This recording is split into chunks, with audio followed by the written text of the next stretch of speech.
Hi everyone, yeah, welcome back. Good to see you. You're looking well. Get yourself a seat and get a drink up front. We're going to get started. Because, yes, there's a show. It's all been happening and now you want to know. But before we can start, we must begin with hello. My name is Sean, your host and fellow. Now grab hold your beverage, your mind just as quick. We're building up for our best sip. So join me now for the greatest pleasure, where we unwind this world together. It's time now. It's time for the sip. Let's do it now. Let's do it quick. Go.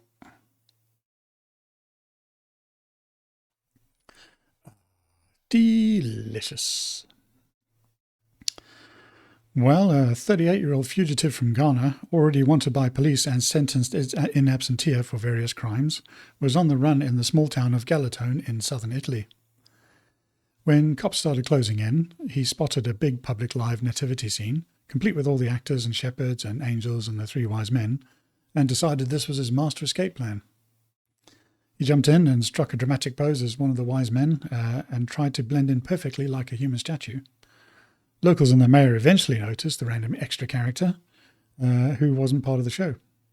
Police somewhat hauled him out of the display while he was still frozen in character.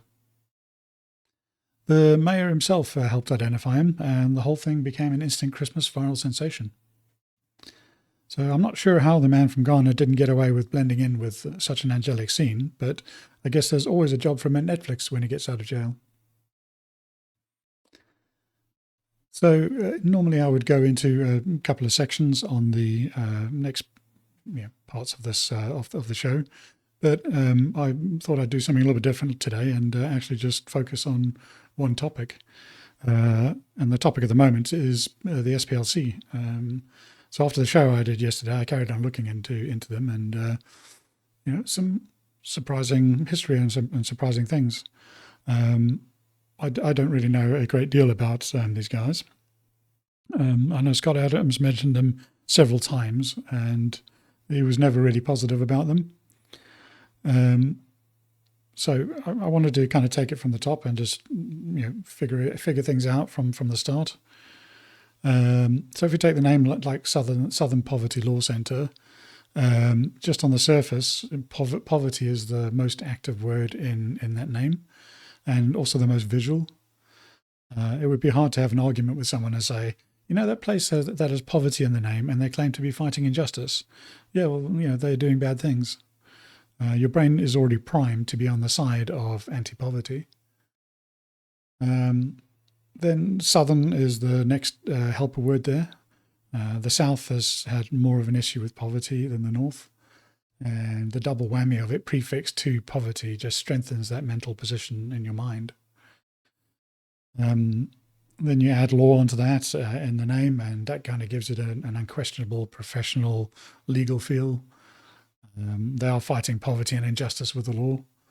So that is the three words, all reaffirming a strong position as being on the side of doing right.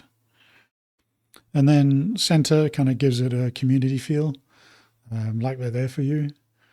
We're all coming in together to tackle poverty and injustice together using the law. So, it's very compelling, very strong linking there. Do you know what raises that profile even more? What is the one badge of honor that entities can use to give themselves even more legitimacy? Yes, they are a charity too. So to get all the tax exemption benefits that brings, and not to mention all the automatic social credit that comes along with being a charity. Oh, you're a charity. Well, charities, they only do good, don't they? Charity fighting for poverty and injustice with the law and on behalf of the community. You must be retarded if you think those guys are doing something wrong. So, it just kind of creates this perfect smokescreen for what's about to come.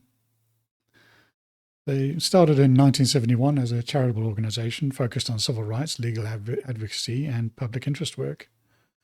They took on a lot of pro bono cases for the underprivileged. Race was still a hot topic back then. It was only 6 years after the 1965 race riots, so it was all fresh in mind. The cases were pretty noble and decent work. Racial injustices were still a bit of a thing back then. So there were some real things that they were trying to help with. Cases against institutions, helping people that had no other options. Successfully sued the desegregation of Montgomery YMCA, recreational facilities after black children were turned away from a summer camp. That was actually the foundational case of the organization, but very much kind of think of the children timeline. They helped racially integrate some of the state police forces, fought against the involuntary sterilization of women on welfare, and fought for poor inmates wrongly held on death row. They managed to successfully free a few of them as well. So some respectable cases. They were pretty much the real deal for much of the 70s. Then in 1985, there was a mass resignation by all the legal staff, citing the change in the company's true mission. So 4 years before that, Klan Watch had just launched, and it turns out that targeting white supremacists was easier, made more headlines, and was more lucrative. So the legal staff collectively resigned, and except for the manager Dees, who had been running everything at the time, were protesting that the funding had overwhelmed the original mission. After resignations, the SPLC still carried on focusing on Klan cases, and that donation money just was a little bit too sweet. And then through the 90s and the noughties, the reports are that they made up to they had up to $200 million on hand, much of which was never used, and they were criticised for that, doing a lot less than other charities with smaller budgets. Some of the ex-employees even portrayed it as a highly profitable scam, and ironically, there were rumours of racial bias within the organisation. In 1990, Klan Watch turned into the annual census of hate groups, and then eventually turned into the hate map that we know today. It started expanding beyond the Klan to all sorts of other hate groups. Pretty much anybody they deemed as not good for purpose, they could just literally label them as they pleased. So by the late 1990s, the hate map expanded to other, rather controversially, to other organizations, notably the CCC chapters. The CCC presented itself as a paleoconservative group focused on states' rights, opposition to immigration, and preserving Western and European culture. It did attract some mainstream conservative politicians and speakers in the 90s, so it was semi-mainstream legit. Then in 1992, NAFTA integration, with the US, Canada, and Mexico, NAFTA integrated the US, Canadian, and Mexican economies. The World Trade Organization was launched in 1995 to expand global trade rules, and the demand from the tech boom at the time was supercharging demand for workers. So by the late 90s, globalism was in full swing, and immigration into the US was increasing more and more. Immigration caps were raised, more people were being allowed in legally. There's still many more that were coming in illegally as well. So you can start to probably see some of the recipe kind of brewing now. Foreign citizens who are fast migrating into the country, American citizens who were preserving America and becoming concerned about that migration. On the left, you had people who supported the migration. On the right, they were opposed to the migration. The left, though, had two things on its side. Much of the news organizations were left-leaning, and the prominent rights organizations that were in charge of designated who the haters were pretty left-leaning. More and more people started to be added to the hate map, and momentum built that just started to have more consequences. Through 2000, the internet was really taking hold, and social media companies were all the rage. People could post what they wanted at that point, and by late 2008, cancel culture started to become a thing. And that was largely driven by the demand for social justice over these labels. And that's all they really are. They're just labels, basically. That's what people are trying to do. You're that label and you're that label. Those labels cause many people, primarily on the right, to lose their jobs and their livelihoods. And once Donald Trump became elected in 2016, then cancel culture really went into overdrive. Everyone just became afraid of saying anything at that time, and news organizations still had a monopoly on thought back then. If you were labeled as some degenerate in some way, then the news would climb in, and they'd have a field day. So by 2022, it was kind of peak cancel, and that suddenly took a hit when Elon bought Twitter. So that was a point when the discourse started to change. It still took about a year for Elon to fix the system so it could become more balanced, but then we started to hear a lot more about the involvement of the three-letter agencies who were trying to manage speech on Twitter at the time and Facebook. Probably one of the most notable features of the Biden-Harris administration. A year later, then Scott Adams was publicly cancelled. He said something that he knew was going to be misinterpreted as racist, and he took the cancellation deliberately because he wanted to show people that it was survivable. Scott almost lost, well, he did lose all of his business, but people rallied around him, and he turned out much stronger in the end, and he managed to get through it, okay. Now that we've got a genuine free speech platform and someone's now led the way, then others started to follow. So that momentum really started shifting away from the left and started swinging right. And Bud Light was one of the first cancel cultures on the front with the shoe on the other foot, if you like. Companies were now seeing the consequences of their political favoritism. Which kind of brings us back to the SPLC. The US State Department of Justice announced 11-count federal indictment against the Southern Poverty Law Center, and charges including wire fraud, bank fraud, and conspiracy to commit money laundering. It turns out that a group that was supposed to be stopping hate and racism was directly funding hate and racism.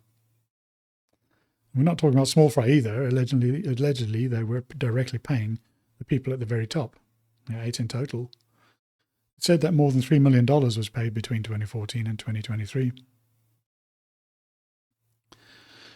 It becomes some kind of perverse incentive when you can make more money the stronger the thing that you're targeting becomes.